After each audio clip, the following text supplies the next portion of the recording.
buenos días a todos los presentes, a los participantes, a los trabajadores administrativos, el Colegio de Ingenieros del Perú, encabezado por nuestro decano, el ingeniero Oscar Rafael Anyosa, y nuestro gerente, el ingeniero Mario Wu. Tenemos el fin de presentar a la doctora Patricia Minaya Flores, quien nos va a dar una charla de las vacunas, la eficacia que hay a nivel mundial, con el tema de 500 millones de dosis contra la COVID en el mundo. Rompamos los mitos con datos científicos. Pero antes de darle la presentación a la doctora Patricia Minaya, quiero hacerle pase al ingeniero Mario Wu, quien es nuestro gerente, para que nos brinde unas palabras. Ingeniero Mario, muy buenos días, adelante. Gracias, Ismael, muy buenos días. Darle la bienvenida a todos los participantes, que veo que se siguen incrementando. Agradecerle su presencia y remarcar que la importancia que tienen este tipo de charlas de personas que están, digamos, en primera línea en el tema actual a nivel mundial, en este caso el tema de la vacuna, la COVID-19. Tenemos la fortuna de tener una peruana, como la doctora Patricia Minaya, una científica, una doctora, que estudia, digamos, el tema muy de cerca, y tenemos la suerte de tenerla cerca y que sea peruana, lo cual nos enorgullece mucho. Un cariñoso saludo a todos ustedes, especialmente a la doctora Patricia Minaya, de nuestro decano, el ingeniero Oscar Rafael Anyosa, y quedamos listos para nutrirnos y nos ilumine, nos dé luz la doctora Patricia Minaya sobre estos temas que tanta preocupación nos causan a nosotros, y nosotros a su vez también transmitir esto dentro de nuestros círculos familiares y amicales, porque mientras más conocimiento es mejor para bajar el nivel de incertidumbre con el cual se vive en este momento en todas partes del mundo. Muchas gracias a todos, muchas gracias, doctora Minaya. Ismael, que siga adelante la presentación de la doctora Minaya, ¿ya? Por favor. Gracias nuevamente.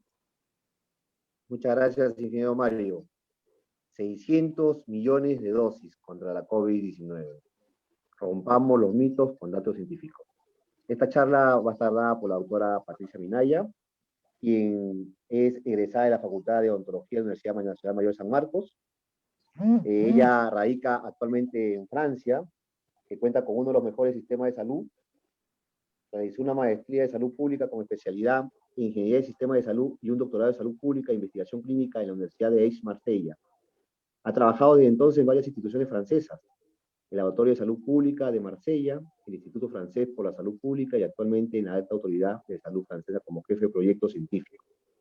Su trabajo consiste en evaluar nuevas tecnologías de salud para decidir si el sistema de salud debe financiarlas o no. Desde hace un año ha evaluado varios test de diagnóstico y despistaje de COVID-19 y ha participado en la construcción de la estrategia de test en Francia.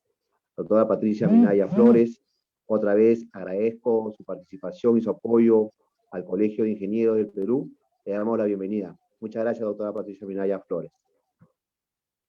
Bienvenida. Muchísimas gracias, Ismael. Muy buenos días con todos. Espero de todo corazón que se encuentren bien, así como sus familiares y amigos en este momento difícil de crisis. Una vez más he aceptado estar frente a ustedes porque siento que es mi rol y mi deber como científica de venir a presentarles el punto de vista más cercano a la realidad, científicamente hablando, según los últimos estudios que se han ido realizando en el mundo. Entonces, como bien lo dijo Ismael, al inicio habíamos pensado en presentarles 500 millones de dosis que ya han sido realizadas en el mundo, pero finalmente ya son 600 y sigue avanzando. Entonces, hoy he venido el objetivo de esta presentación es que se vayan teniendo una idea clara de lo que son las vacunas, de cómo las vacunas, los estudios de vacunas se realizan, de por qué es importante la vacunación en plena pandemia en este caso. Intentaré presentar de la manera más didáctica posible y no duden sobre todo si hay algún concepto que no quedó claro en hacer las preguntas al final de la presentación.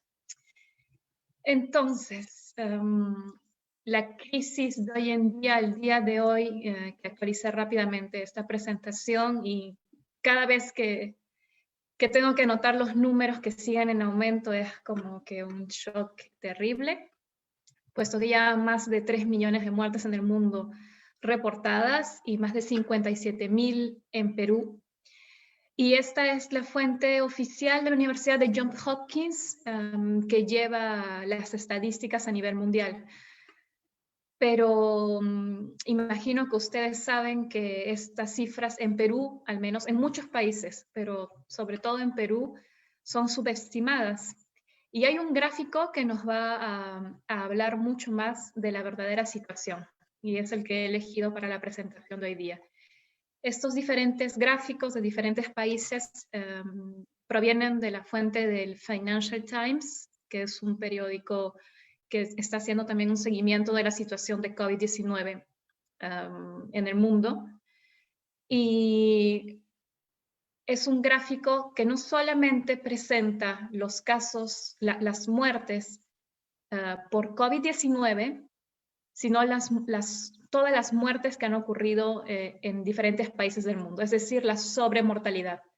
Porque este gráfico es interesante, se darán cuenta de que, primero, no hay muchos países de África, hay muchos datos de países europeos y de América Latina, y esto es porque estos datos se basan sobre los archivos que todos los países del mundo deberían de llevar, pero que muchos países llevan bien, puesto que el sistema de datos en muchos países como en Perú no es perfecto, pero hay un dato que es muy fiable, y este es el dato del estatus civil, que es el deceso. Las actas de deceso en general son bien llevadas por algunos países. Entonces, si vemos, hacemos un zoom en Perú, nos vamos con la impactante cifra de una tasa de sobremortalidad de 112%, cosa que es simplemente increíble, y de hecho, de los países que para los que se tiene este tipo de datos, es el país con mayor sobremortalidad en el mundo.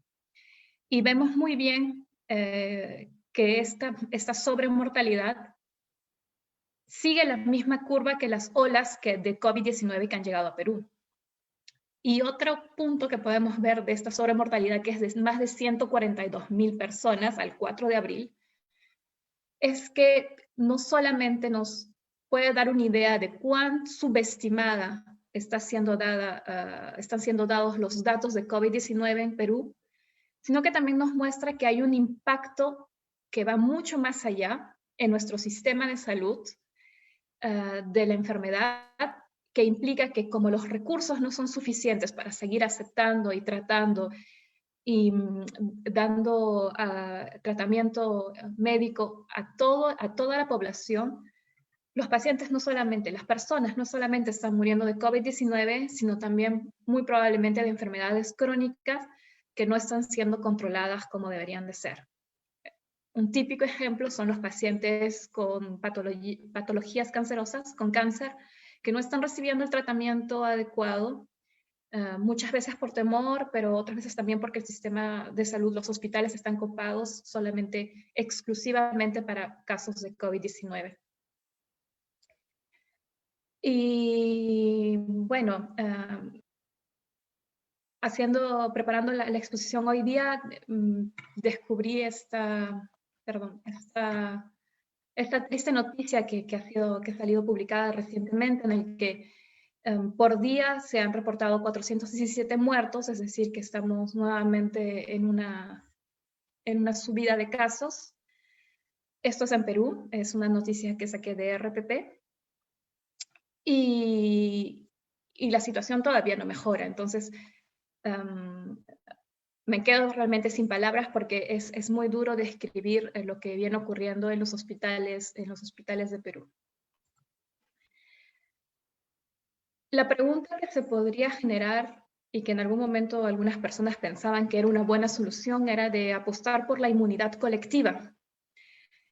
Y ese es el primer concepto que quiero que se lleven de esta charla, es que la inmunidad natural la manera en la que nuestro organismo va a responder en caso de infección al nuevo coronavirus SARS-CoV-2 va a ocasionar la creación de anticuerpos y otros tipos de respuesta celular de nuestro sistema inmune, pero como vemos en el gráfico, máximo esos anticuerpos van a durar 3 a 6 meses.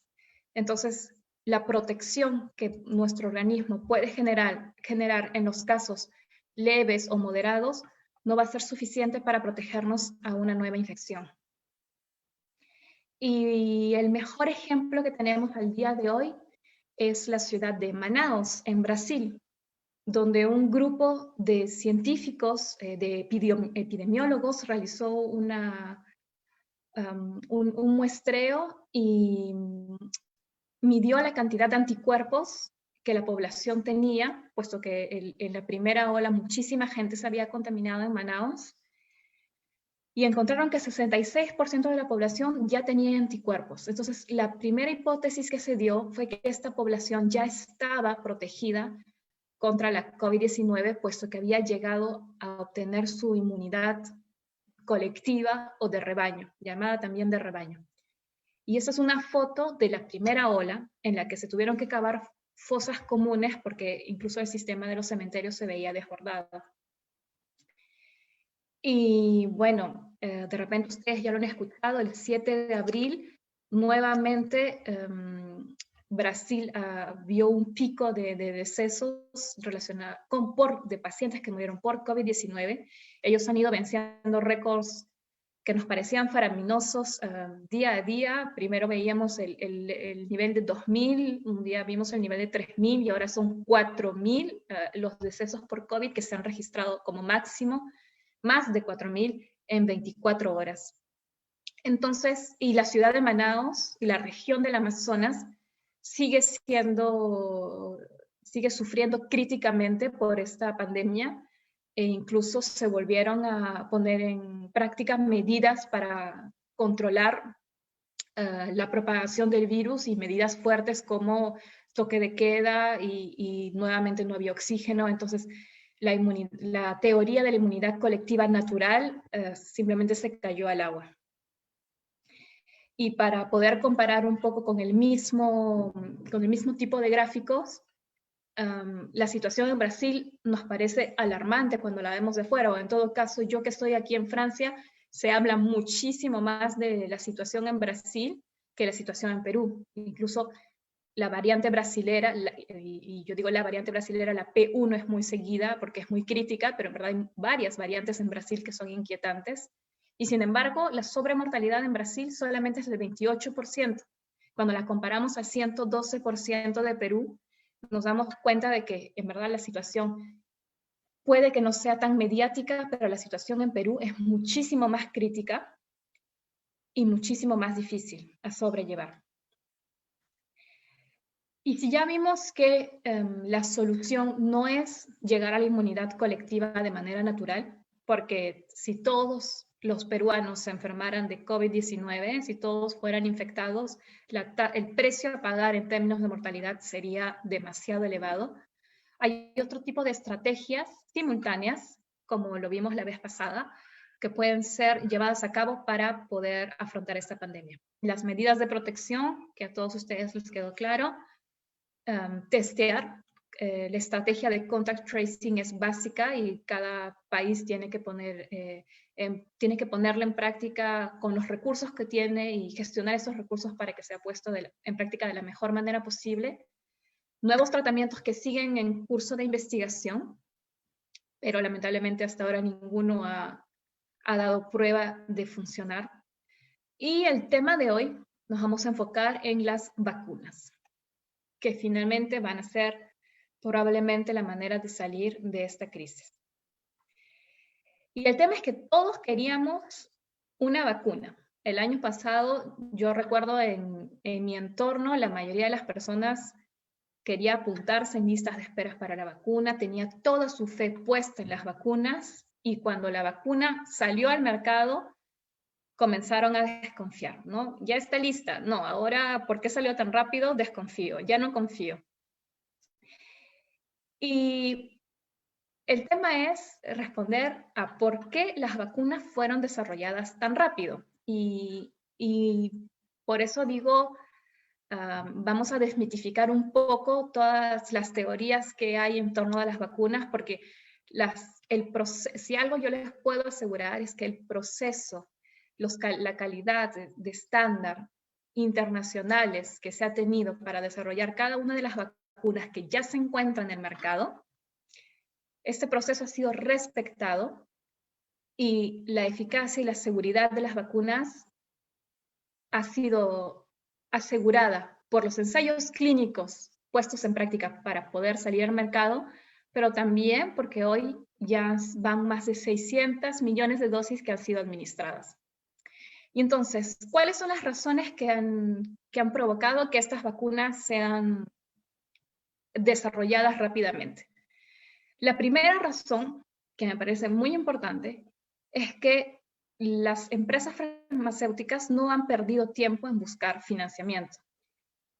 La crisis de COVID-19 es una pandemia, toca a todo el mundo. Muchísimos países han tenido que poner en práctica toques de queda, confinamientos. Yo estoy en Francia en el tercer confinamiento nacional. Y todas estas medidas, aforo limitado en los restaurantes y centros comerciales o comercios en general, todas estas medidas afectan la economía de los países del mundo. Así que todas las potencias y todas las instituciones internacionales que tenían financiamiento lo pusieron a disposición de todas las empresas para que éstas se pusieran a trabajar y encontraran la vacuna. Entonces, lo que usualmente demora entre 6 meses y 2 años del proceso en general para desarrollar una vacuna, calculamos unos 10 años aproximadamente, desde el que se inicia, desde que la empresa farmacéutica decide realizar y validar una vacuna hasta que sale al mercado. Estos 10 años ya perdieron entre 6 meses y 2 años en la búsqueda del financiamiento, puesto que simplemente el dinero estaba sobre la mesa y el objetivo era encontrar la vacuna lo más rápido posible. El segundo punto es que hay mucha gente que me dice, pero caramba, los científicos se inspiraron y de pronto las técnicas ya estaban, las desarrollaron de un día para el otro.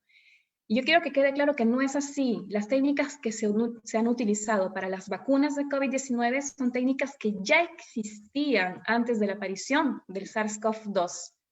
Entonces, son técnicas, y vamos a ver 2 en detalle durante la presentación, que han sido puestas a disposición de esta crisis para luchar contra la COVID-19, pero que no salieron de un sombrero como un conejo y que no han sido simplemente inventadas recientemente en el 2020. Son técnicas en las que los científicos ya venían investigando durante muchos años y muchas decenas de años para algunas de ellas.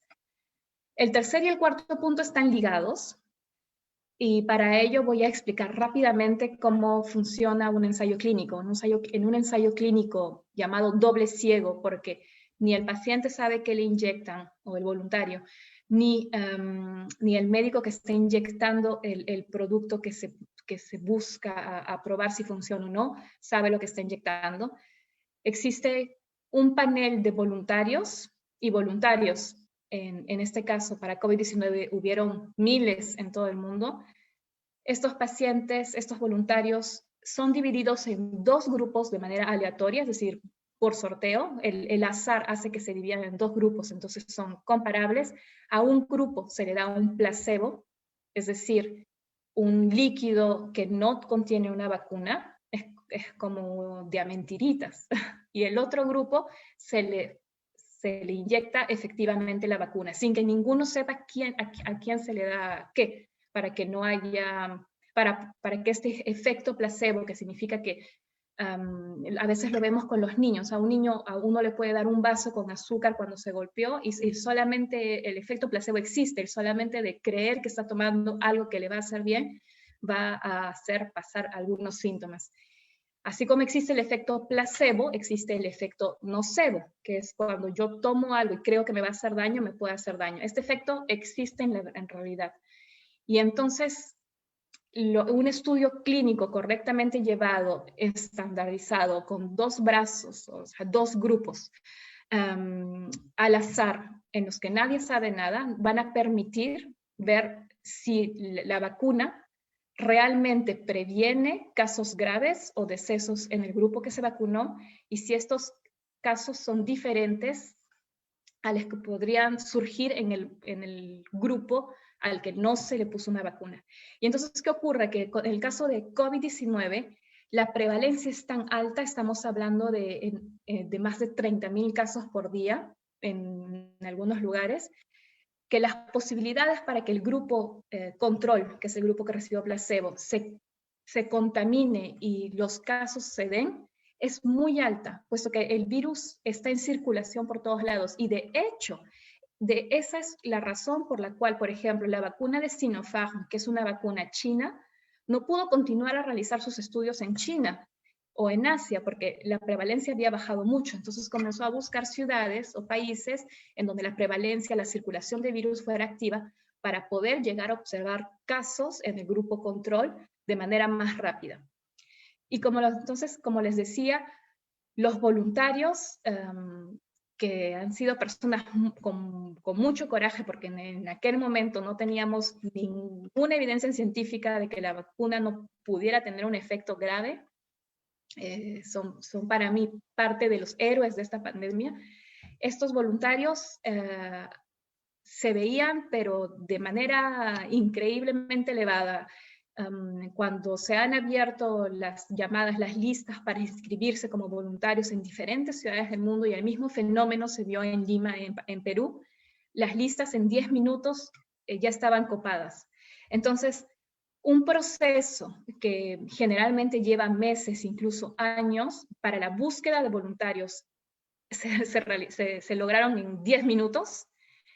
Y el otro proceso, que es de observar la aparición de la enfermedad en los dos grupos, sobre todo en el grupo control, también se daba en cuestión de meses, ¿no?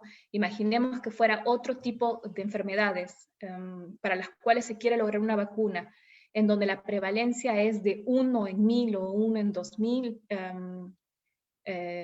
es muchísimo, uno en mucho más, 1 en 100.000 o 1 en 200.000, las probabilidades de que las personas se contaminen durante el estudio, pues toma muchísimo más tiempo. Y entonces, una vez más, estos 10 años se fueron acortando.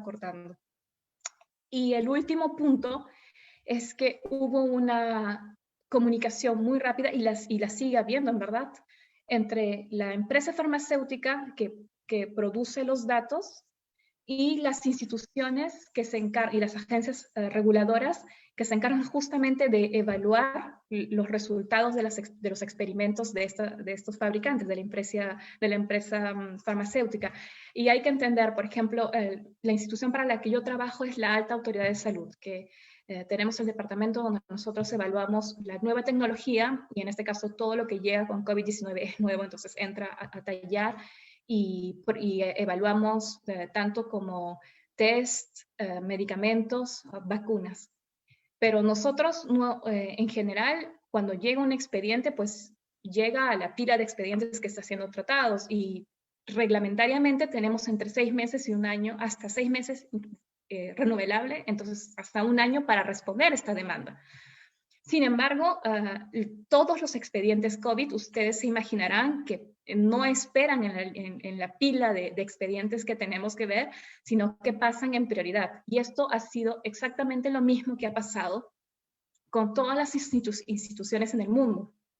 Toda la prioridad en términos de investigación clínica, en términos de evaluación de nuevas tecnologías y en otros temas, en verdad, han sido dados como prioridad COVID-19.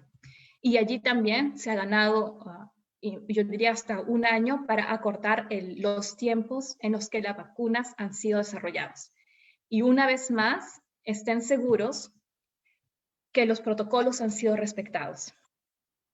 ¿Y por qué hablo de protocolos? Porque para poder validar un producto científico, un producto farmacológico o una vacuna, se necesita realizar estudios clínicos. Y esos estudios clínicos, seguramente ustedes han escuchado hablar, siguen una serie de fases para poder ser aprobados. La primera fase o incluso no es la primera fase, sino antes de entrar a la primera fase, la primera etapa es la etapa de los estudios preclínicos, que es la etapa en la que realmente se va a concebir, se va a formular la vacuna y se realiza la experimentación a nivel celular o animal. Entonces es la producción del antígeno. El antígeno es cualquier sustancia que va a hacer que el cuerpo reaccione y genere anticuerpos. Antígeno y anticuerpos siempre están relacionados.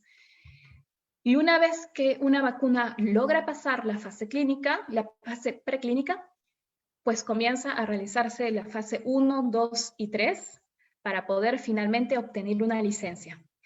Pero los estudios no se detienen cuando se obtiene la licencia, al contrario, se continúa una vigilancia constante, rigurosa, de todos los efectos indeseables y de la eficacia de la vacuna.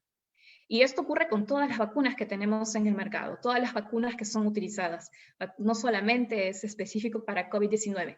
Los estados en el mundo tienen un equipo de farmacovigilancia que se dedica a eso, a vigilar y a recopilar todos los efectos extraños, raros, que pueden darse con diferentes vacunas. Con el caso de COVID-19, al día de hoy, aparece 13 de abril, pero sí, perdón. Hay un tracker que recensa todas las vacunas que están siendo validadas poco a poco, cada día, y es un tracker que se pone al día todos los jueves. Entonces, hoy estamos miércoles, el día de mañana va nuevamente a ponerse al día. El último update, la última actualización fue del jueves 13 de abril, el 13 de abril en todo caso. Y al 13 de abril solamente han habido 13 vacunas que ya pasaron la fase a licencia, dentro de las cuales tenemos 4 grandes familias de vacunas. Las vacunas antivirales con virus inactivado, hay 5. Tenemos vectores virales con replicación o sin replicación, en este caso son sin replicación las que están en el mercado. En base a ácidos nucleicos tenemos 2 vacunas a base de ARN mensajero, que vamos a explicar con un poco más de detalle. Y del tipo vacunas proteicas tenemos una vacuna basada en la subunidad proteica. Y entonces, puede que sigamos teniendo miedo y sobre todo con esta nueva tecnología para vacunas que ha sido utilizada por primera vez en las vacunas, que es el ARN mensajero. Entonces, para amenizar un poco la presentación, me imagino que algunos de ustedes habrán visto pasar este meme en sus redes sociales. Y no, el primer punto que quiero que quede claro es que no es cierto, porque la película no fue ambientada en el 2021, sino en el 2012. Así que si alguien les pasa ese meme, ustedes van a poder responder así. Pero también yo les voy a explicar cómo funciona una vacuna con ARN mensajero y por qué no va a fallar y no hay riesgo.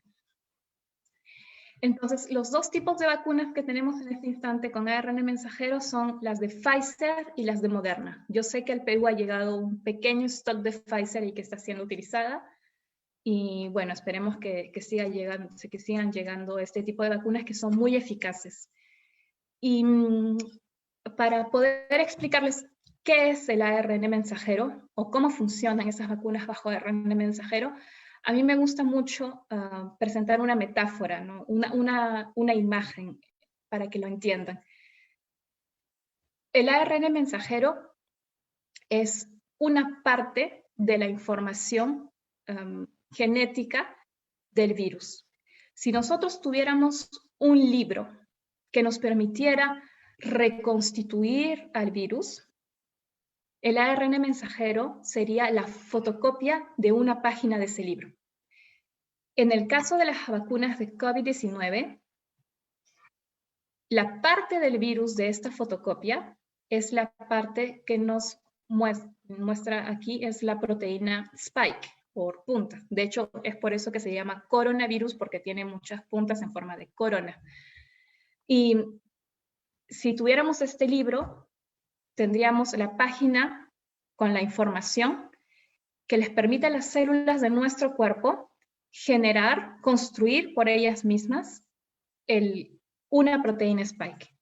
Entonces, cuando yo inyecto a un paciente una vacuna con ARN mensajero, le estoy dando la información a las células de su cuerpo para que produzcan proteínas spike y para que generen anticuerpos que se defiendan contra esta proteína, y más tarde en el futuro, cuando esta persona se cruce con el virus y el virus intente infectarla, ya tenga todo un ejército de anticuerpos que reconozca la proteína spike, porque a nuestro organismo le es suficiente reconocer una parte de este virus para atacarlo por completo. ¿Y qué pasa luego con este ARN mensajero? Ustedes me dirán, pues como es una página, luego se destruye. Y definitivamente es algo que se tiene que entender, porque el ARN mensajero existe ya en nuestros cuerpos y existe y está por todos lados. Hay ARN mensajeros por todos lados, hasta en la ensalada que nos comimos al mediodía. Y el ARN mensajero es muy, muy frágil y se destruye, se inactiva y desaparece. Es por eso, de hecho, que las vacunas en base a ARN mensajero necesitan una cadena de frío a muy bajas temperaturas. Estamos hablando entre menos 60 y menos 80 grados, porque cuando está a una temperatura mayor, pues es tan frágil que se desintegra, y es lo mismo que ocurre en nuestro organismo.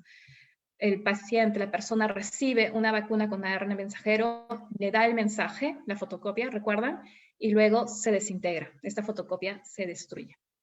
Entonces, técnicamente es imposible infectarnos de COVID-19 con estas vacunas de ARN mensajero, y además tampoco va a dañar nuestro ADN, como algunas veces he escuchado por allí. Y ahora ustedes podrán, a su vez, explicar el funcionamiento de este tipo de vacunas. Y el segundo tipo de vacunas que les presento hoy es la vacuna que se encuentra en Perú, es la vacuna de Sinopharm.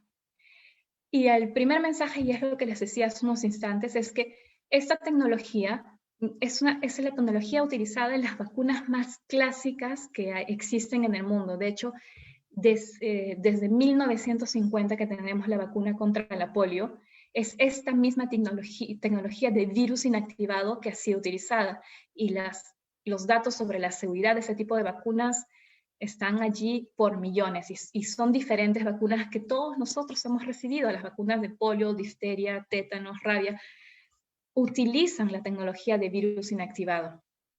Y en el caso de Sinopharm, nuevamente se utiliza una proteína que se llama la beta-propiolactona. Esta sustancia es la que inactiva el virus, inactiva los genes, pero las proteínas spikes, nuevamente, quedan intactas. Entonces, cuando se inyecta este virus, nuestro organismo, una vez más, va a reconocer estas proteínas, va a generar anticuerpos, y estos anticuerpos van a estar listos para defendernos cuando nos veamos atacados por el verdadero virus. Y aquí les presento la lista de las 13 vacunas que ya están en el mercado, que ya han sido aprobadas por muchísimos países. Antes, cuando hacía ese tipo de presentaciones, bueno, no comencé con 13, la primera vez eran solamente 2 vacunas que habían sido aceptadas, y ponía la lista de cada país en los que ya se había dado el visto bueno. Hoy en día me es imposible, porque hay muchísimos países que las han ido aceptando y validando. Esta línea es la línea de la vacuna Sinopharm, y ven también que son muchos países en los que se utiliza la vacuna que se utiliza en Perú. Hace un mes que siguen siendo 13 vacunas y no se ha movido. En verdad son cientos de vacunas, son más de 500 vacunas candidatas, más de 500 vacunas candidatas para poder ser aprobadas, y que están pasando diferentes fases, desde la preclínica, fase 1, fase 2, fase 3. Hay muchas vacunas que se caen, hay muchos estudios con investigadores que son muy honestos y que dicen, no, la vacuna no funcionó en fase 1 o en fase 2 y hemos decidido detener las investigaciones porque sabemos que no vamos a poder ir más allá. Es el caso, por ejemplo, del Instituto Pasteur en Francia, que es un instituto muy prestigioso, al que le teníamos como que mucha fe, habíamos puesto mucha esperanza en él, pero no logró desarrollar la vacuna.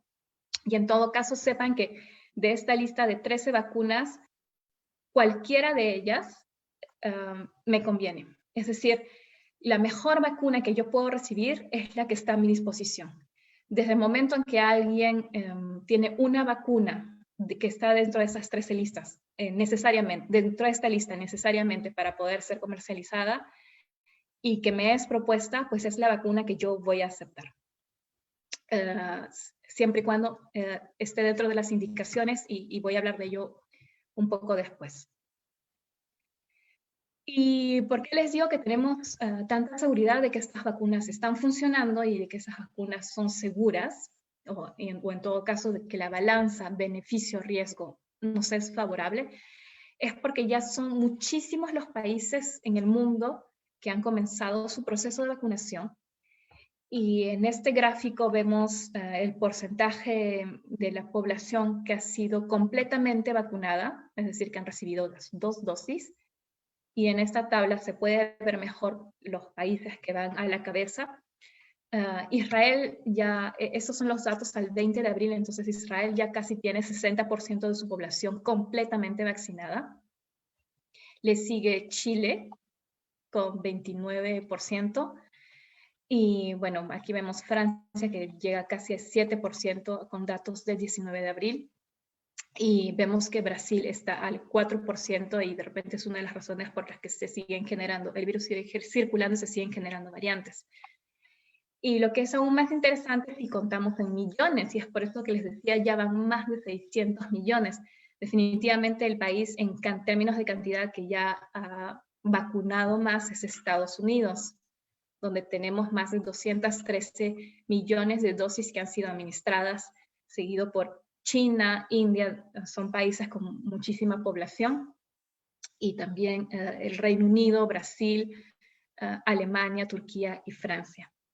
Y entonces, cuando vemos esta cantidad de personas que ya han recibido una dosis, si escuchan personas que vienen con un discurso de es un escándalo sanitario, de va a pasar algo, nos vamos a convertir en teléfono 5G o la antena o no sé yo cuántas teorías más que circulan a veces en internet, pues hay que sacarle las estadísticas y decirles, no, si hubiera tenido que pasar algo, si hubiera tenido que haber algún escándalo o algo oculto, con tanta gente vacunada, ya hubiéramos visto qué es lo que pasa.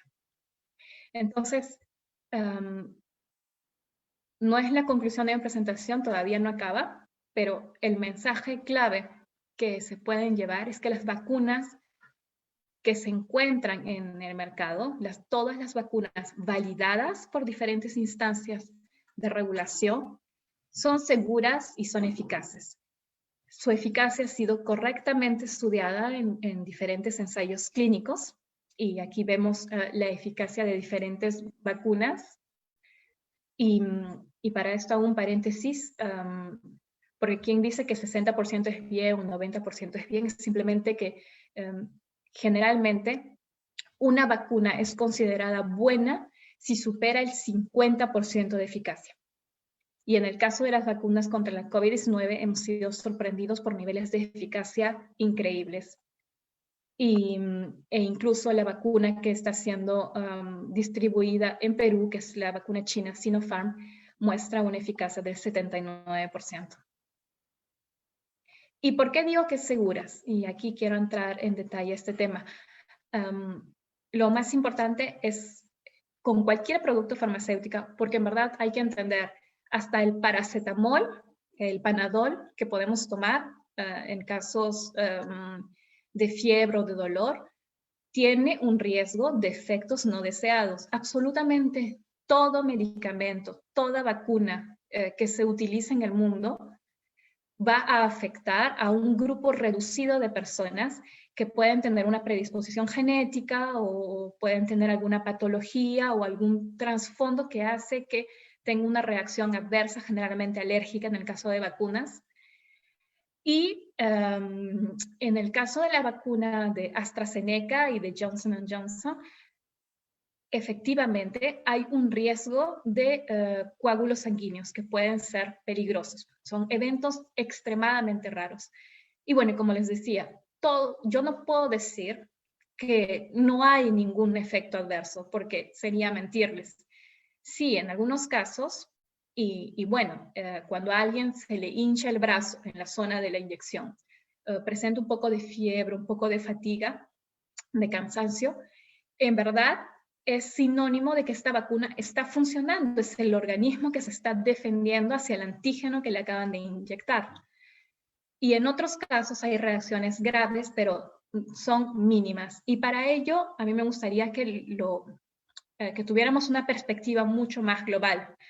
Y lo que tenemos que nosotros analizar como individuos es que el riesgo de desarrollar una reacción extremadamente rara es muchísimo más bajo. En el caso de AstraZeneca, por ejemplo, para las mujeres que toman la píldora, también existe un riesgo de generar coágulos sanguíneos, y este riesgo es entre 0,05 y 0,12%.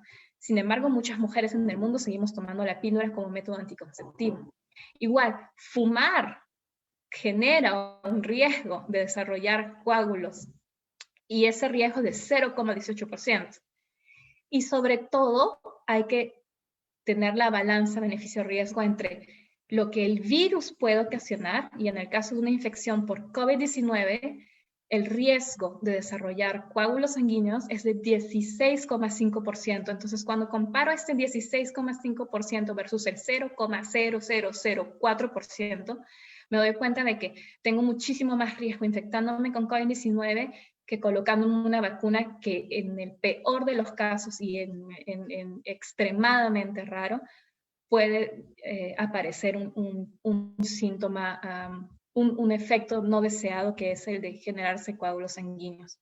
Y es lo mismo, voilà, es lo mismo que ocurre con las vacunas de tipo ARN mensajero. Han habido casos en los que se visualizan, las personas desarrollan reacciones tipo shock anafiláctico a las vacunas. Es del orden de 1 en 100.000, que es realmente muy poco. Y sobre todo, por ejemplo, estas reacciones también se dan cuando, en muy pocos casos, pero se dan cuando a alguna persona les pica una abeja.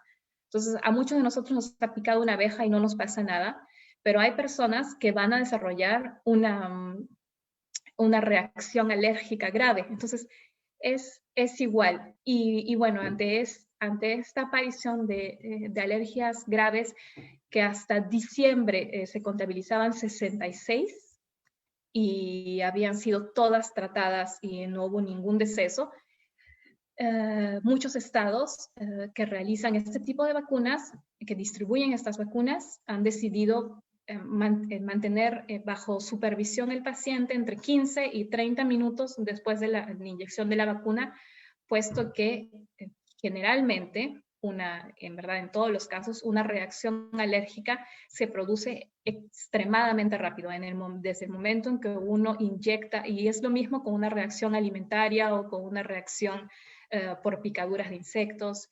Y para la vacuna, una reacción alérgica se produce al instante. El organismo reacciona de manera exuberante y es algo que se produce muy rápido. Entonces es por esto que mantenemos a nuestros pacientes bajo supervisión para poder reaccionar si se diera uno de esos casos dentro del grupo de personas vacunadas.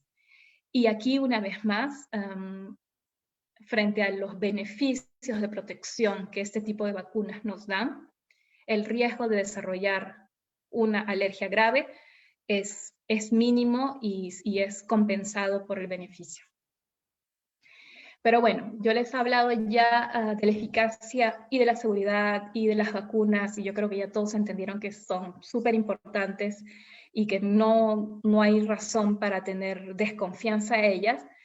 Sin embargo, son muchos los desafíos que tenemos que afrontar a nivel mundial para poder vacunar a toda la población del mundo. Y definitivamente ese es el desafío más grande.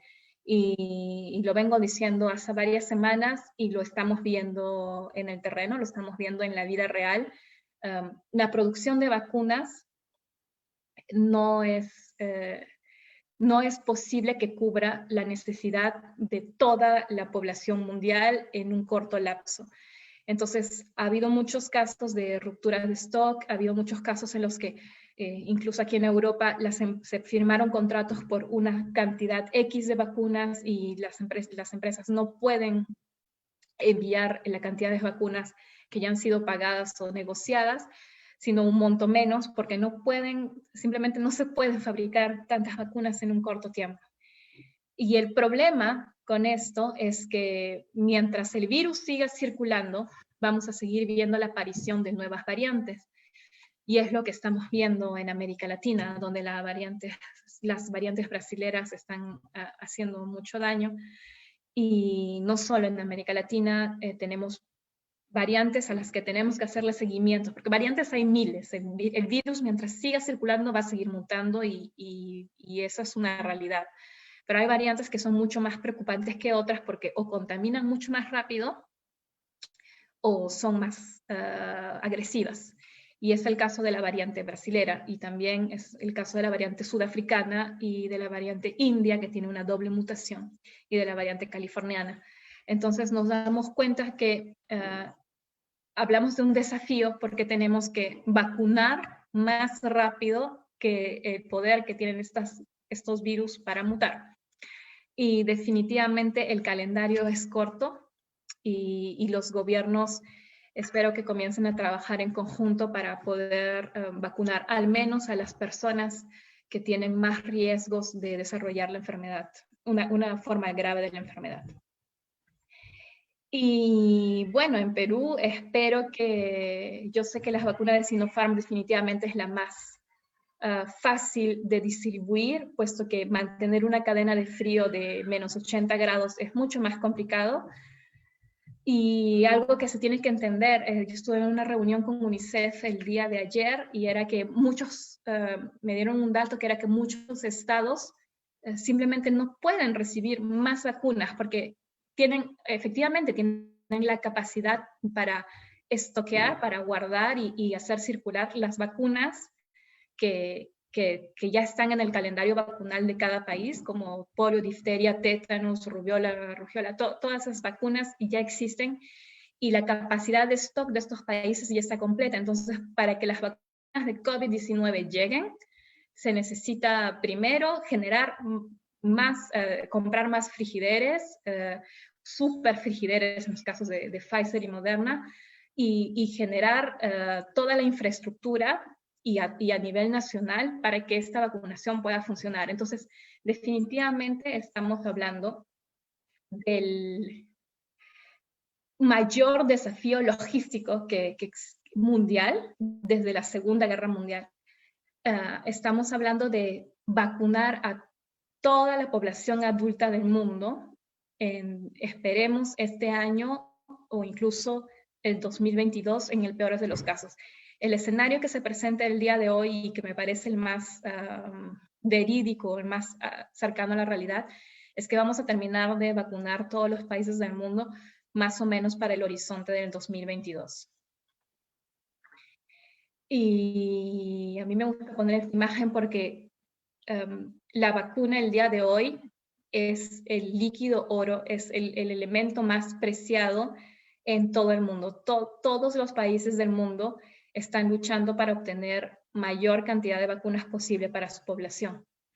Y esto me lleva al punto final de esta presentación, y es de decir que ya en diciembre del 2020, pues Interpol alertaba sobre la delincuencia organizada con respecto a las vacunas de COVID-19, puesto que se veía que iban a haber un mercado negro de vacunas, que probablemente iban a circular vacunas falsas, como también vacunas robadas o vacunas obtenidas ilícitamente para vacunar a cambio de dinero u otros favores. Entonces es algo a lo que se tiene que prestar atención. Definitivamente los países con problemas democráticos o de corrupción van a tener o están haciendo que frente a este tipo de problemáticas que viene a interferir con las campañas de vacunación a nivel mundial. Yo espero haber sido clara. Quedo a vuestra entera disposición para responder a sus preguntas y en verdad espero que se hayan llevado el mensaje el día de hoy de quitarse todos los miedos con respecto a las vacunas, porque una vez más la eficacia y la seguridad están aseguradas. Y en último punto, que puedan responder, no solamente se queden con el conocimiento ustedes, sino que puedan divulgarlo a su alrededor, en su entorno familiar, en su entorno de amistades, en sus redes sociales, y que se entienda que es la salida de la crisis y tenemos que dejar de tenerle miedo a la vacunación contra la COVID-19. Patricia, muchas gracias. De verdad que me gustaría que tuvieses un auditorio, digamos, para darte un gran aplauso, pero creo que es el aplauso para todos, para tu persona, de parte de todos los participantes que estamos acá presentes. Antes de hacerte algunas consultas, bueno, agradeciéndote de antemano esta charla muy importante que es el tema de las vacunas. Se ha pasado al chat el link, digamos, de registro de participación, que es una evidencia de la participación que estamos haciendo a todo el personal, cumpliendo con las normas que nos pide la SUNAFIL. Cualquier consulta o preguntas que quieran hacerlo a través del chat, a disposición para poder absorber cualquier consulta que queramos hacerle a la doctora Patricia Minaya. Bueno, doctora, una vez más te agradezco el apoyo que nos vienes dando. Hay un tema que tocaste al final de esta charla, que es el mercado negro, ¿no?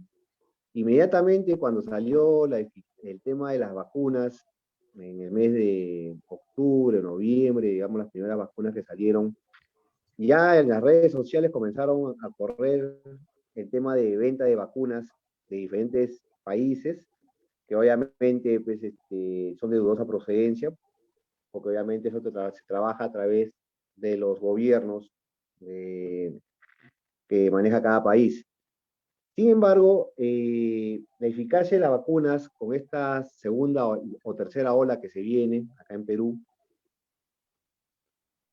hay muchas dudas, ¿no? Porque el estudio de estas vacunas están hechos sobre la primera cepa, ¿no? Digamos, la primera variante que ha salido, digamos, en esta primera etapa, ¿no? Ahora, en esta segunda ola, solamente en Brasil tenemos 16 variantes. Tenemos la sudafricana, como tú lo has nombrado, tenemos la californiana, incluso hasta peruanas hay. Entonces, ¿qué están ahora con estas nuevas cepas, digamos, suponemos algunas personas con muchas dudas aún con este tema de las vacunas, la eficacia, digamos, que hay ahora con estas nuevas variantes? ¿Qué nos puede decir al respecto, doctora Patricia? Muchas gracias, Ismael. Es una pregunta muy interesante y muy inteligente. Y efectivamente, las vacunas actuales han sido, en el caso de las vacunas Pfizer y Moderna, que fueron principalmente estudiadas en Estados Unidos, han sido estudiadas sobre todo sobre la primera variante. Las otras vacunas tipo Sinopharm, Johnson & Johnson, han sido estudiadas con poblaciones que ya estaban comenzando a ser tocadas por otras variantes más. Y es una de las teorías que algunos científicos ponen sobre la mesa de las razones por las que en verdad tendrían una eficacia menor, que no sería debido al hecho de que funcionan menos, sino que han sido probadas en otro tipo de población. Pero es cierto que las vacunas actuales son menos eficaces. Bueno, quiero retomar mi discurso. Ya ha sido probado que estas vacunas son eficaces sobre la variante brasilera, pero al día de hoy no podemos afirmar no hay ningún estudio concluyente sobre las nuevas variantes, por ejemplo, la variante brasilera y la variante sudafricana, que tienen más o menos el mismo tipo de mutación, y con la variante india, que tiene 2 mutaciones.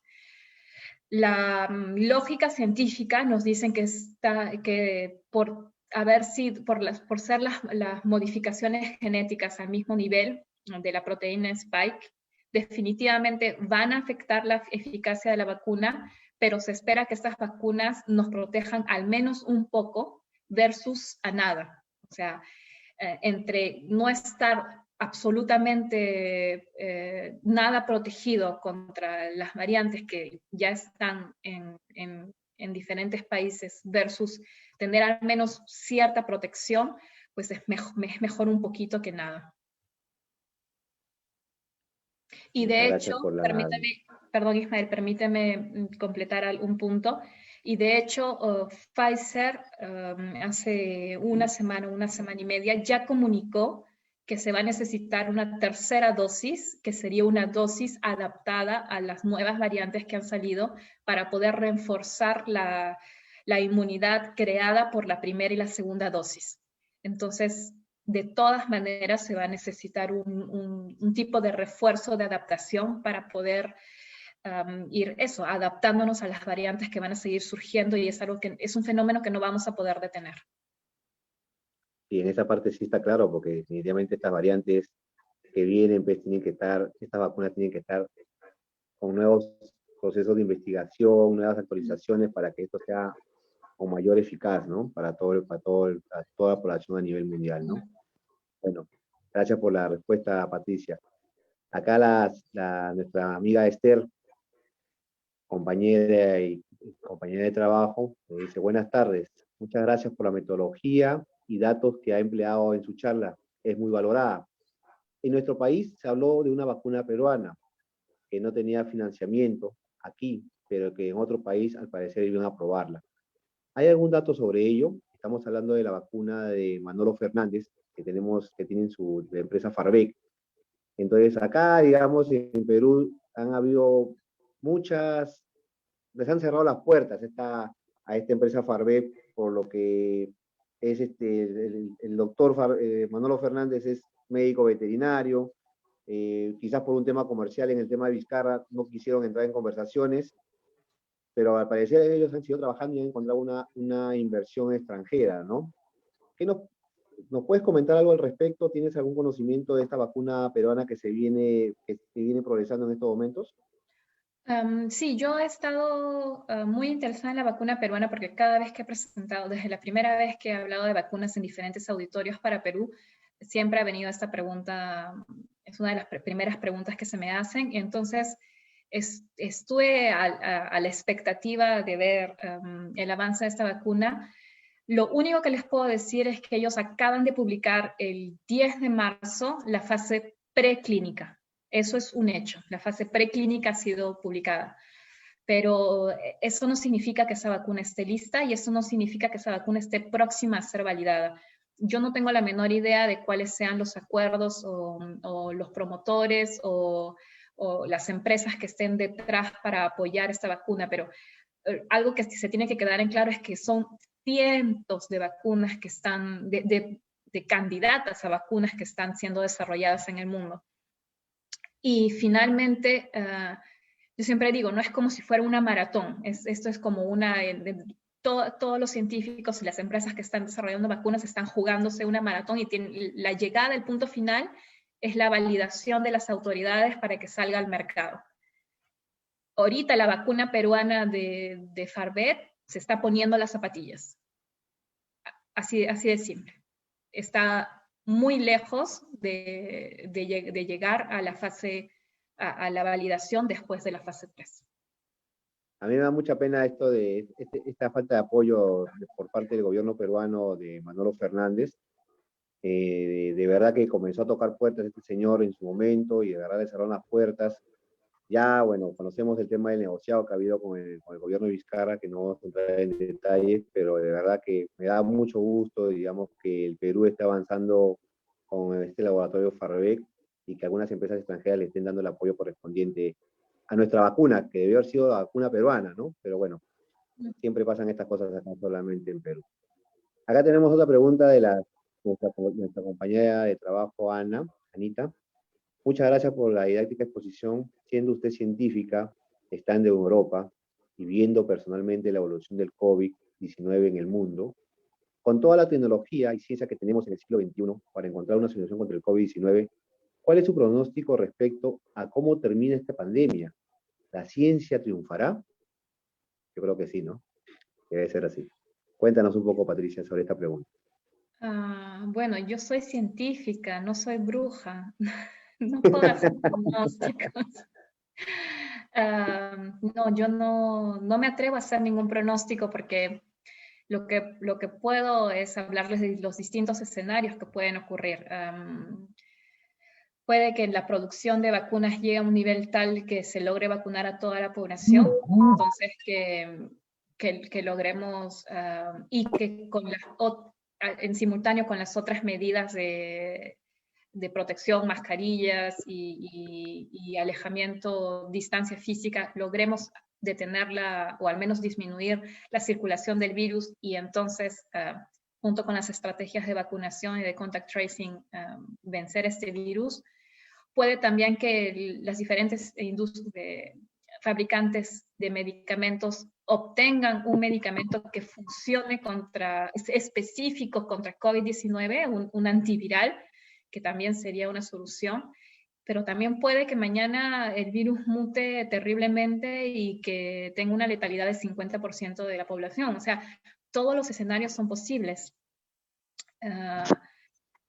Personalmente pienso que la diferencia entre esta pandemia y las pandemias precedentes es efectivamente la tecnología y es el hecho, y yo humildemente pensaba que poder tener celulares y poder tener GPS iba a permitir hacer un mejor control de los nuevos casos y de los contactos. Y definitivamente hay países que lo han logrado. Un ejemplo clásico es Corea del Sur. En Corea del Sur y también en Australia, todas las personas cuentan con un celular, un teléfono celular, y todos están obligados a descargar la aplicación de tracking. O sea, en Francia se llama Todos COVID. Es una aplicación obligatoria en la que si yo me quiero mover, subir al bus, tengo que escanear y si voy a la tienda tengo que escanear para entrar y me desconecto cuando salgo. Entonces, toda la población y aparece mi dirección, mi número de teléfono, y si entré en contacto con un caso, inmediatamente recibo una alerta. Esto pasa en Corea del Sur y tengo que aislarme y hacerme un test. El problema es que todos están siendo pisteados, o sea, tienen un seguimiento de toda la población, tienen datos que son relevantes de la vida privada y finalmente cuál es la frontera entre la privacidad, el derecho a la privacidad y a la libre circulación y versus el control de la epidemia. Yo, Patricia Minaya, a mí que me sigan hasta el baño si quieren contar de controlar la pandemia, pero definitivamente no ha sido la respuesta de todos los estados del mundo. Y es por esto que Corea del Sur, Australia, Nueva Zelanda están controlando la epidemia gracias al contact tracing. Yo pensé que esta tecnología nos iba a permitir de luchar contra la pandemia, o en todo caso nos iba a permitir de gestionar mejor la pandemia, pero no ha sido el caso en muchos países.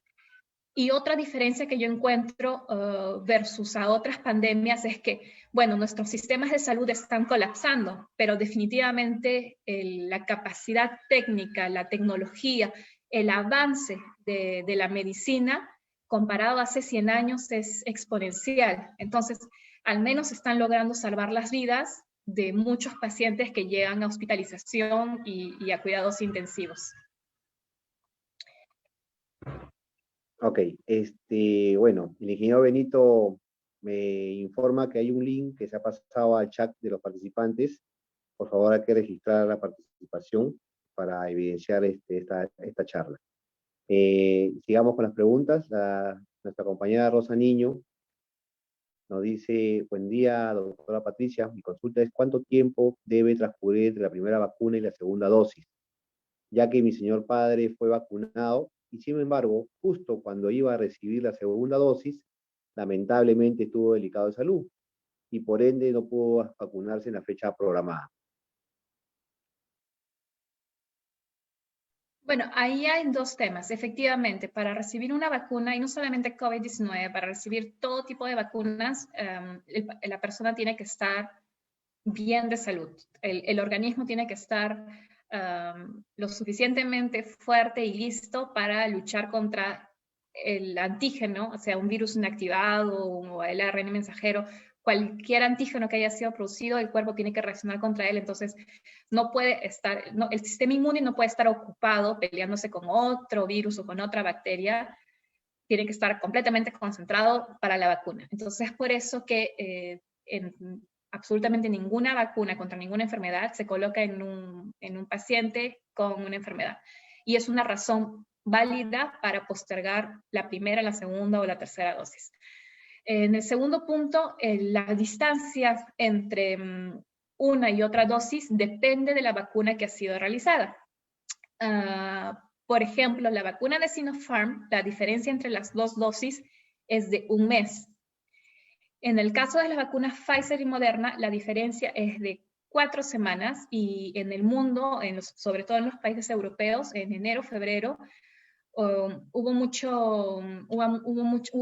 mucha polémica porque la cantidad del stock de vacunas era limitado y había algunos científicos que decían, bueno, en vez de poner primera y segunda dosis en 1 mes, mejor vacunamos el doble de personas solamente con una dosis y espaciamos la distancia. Entonces, yo digo, no 4 semanas, sino 6, 8 o 12.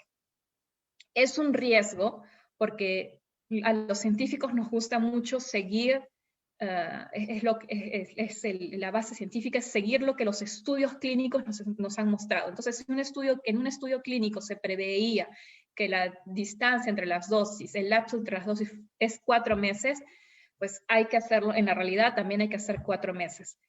Es cierto que no es que 4 semanas después, al día siguiente, los anticuerpos se fueron al piso. Eso sería mentir.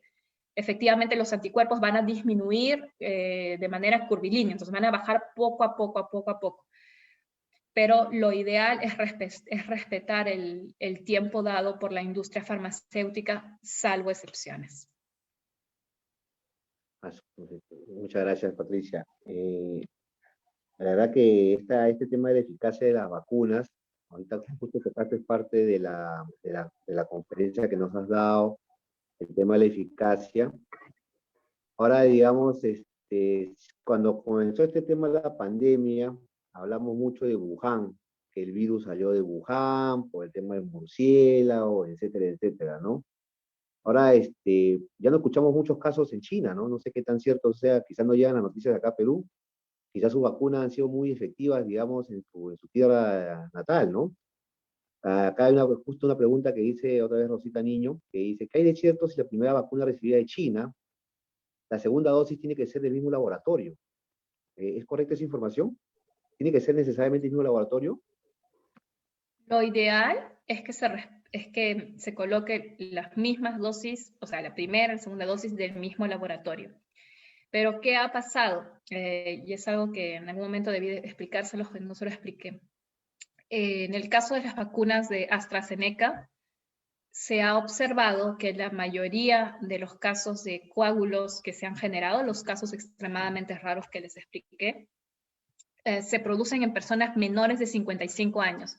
Entonces, por ejemplo, en muchos países europeos y, por ejemplo, en Francia, se ha decidido que la vacuna de AstraZeneca esté reservada a personas de más de 55 años. Pero hay, de memoria, unas 30.000 personas, espero no equivocarme, pero hay un buen grupo de personas que ha sido vacunada con AstraZeneca primera dosis y se le tiene que proponer una segunda dosis de algo, ¿no? El caso es que mis colegas del departamento de vacunas han decidido que no se les va a volver a inyectar AstraZeneca por este riesgo que existe, aunque sea mínimo, y se va a realizar una segunda dosis con Pfizer o con Moderna. Entonces, lo ideal es tener un esquema de vacunas con la misma marca, con la misma técnica, el tipo de dosis de vacuna, la misma marca de vacunas con la que se realizó la primera dosis, primera y segunda dosis, incluso la tercera, que se promete llegará pronto. Pero en algunos casos se puede decidir hacer un switch, cambiar de marca, por ejemplo, en el caso de AstraZeneca que les expliqué.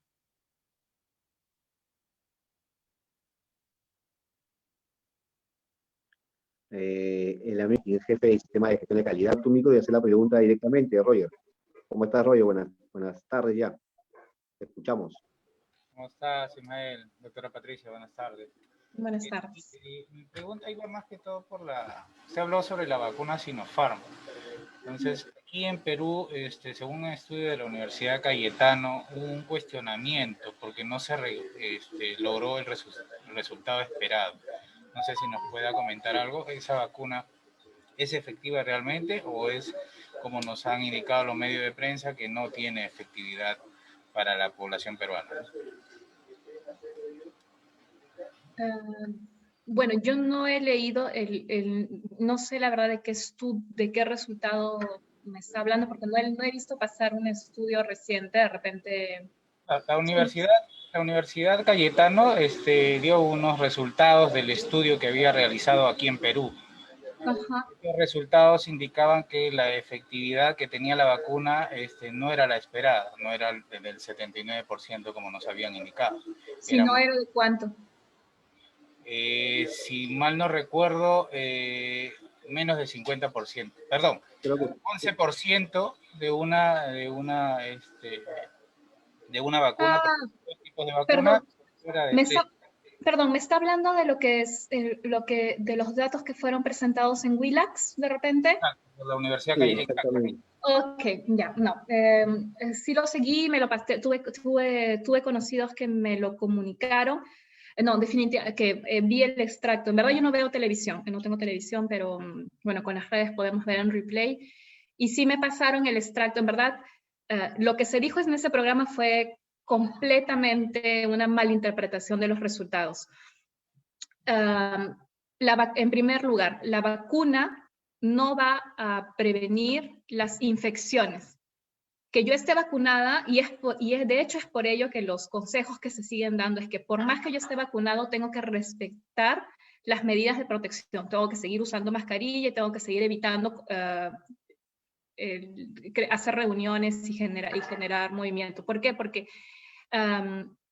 así yo recibo una vacuna, eso no va a evitar que yo me enferme. Lo que se ha estudiado con esas vacunas, con absolutamente todas las vacunas de COVID-19, es prevenir las formas graves de la enfermedad y los decesos. Y las vacunas son muy efectivas para ello. Es decir, si yo mido con un test RT-PCR cuál es la tasa de contagios en los dos grupos, control y vacunas, de cualquier estudio de vacunas, incluido Sinopharm, efectivamente, los pacientes que han recibido las vacunas se van a seguir infectando. Entonces, este indicador, que es la tasa de infección, no es el indicador que me va a decir si la vacuna funciona o no.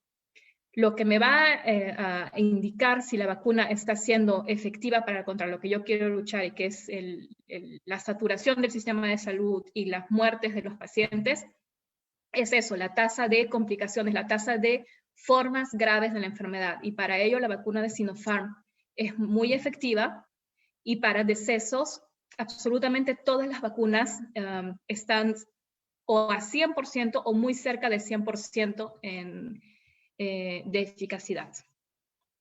Entonces, con toda seguridad les puedo decir que no es cierto que la vacuna de Sinopharm tenga 10 u 11% de eficacidad. No, eso no es cierto. Sí, este es un programa que lo sacó Pedro Ortiz en Willax, ¿no? Yo sé que a veces son acertadas sus comentarios en Willax.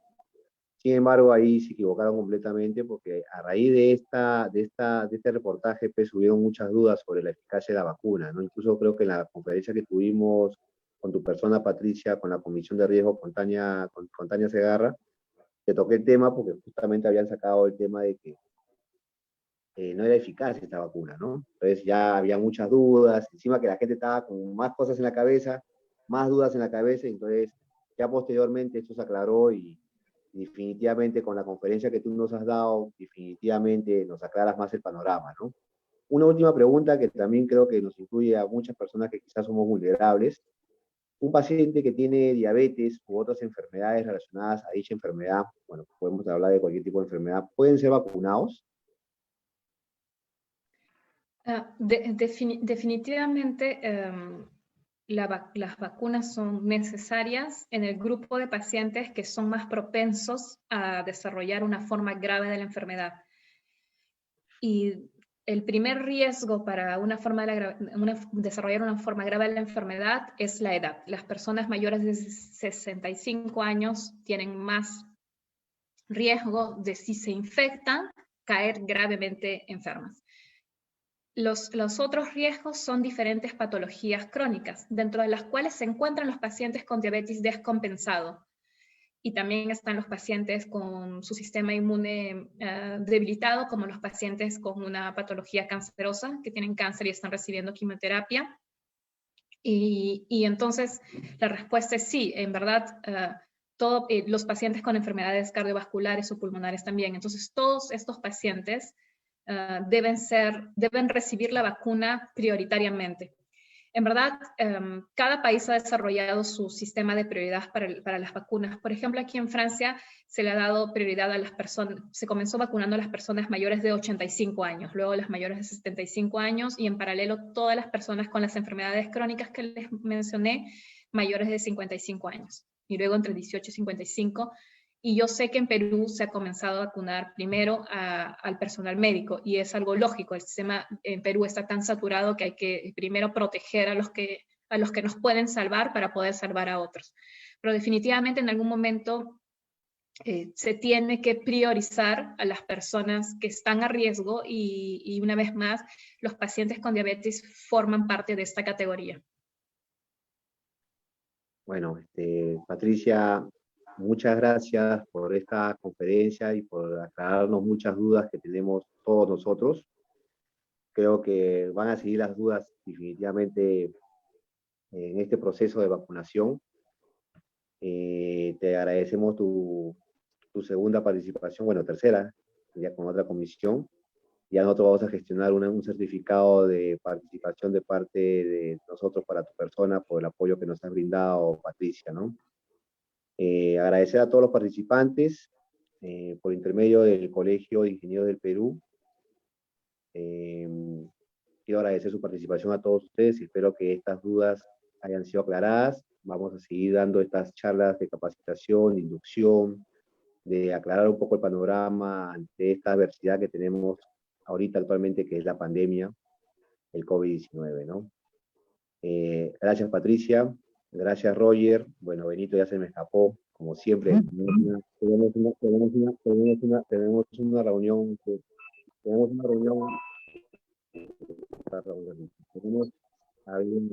Había un sismo hace poco acá en Lima.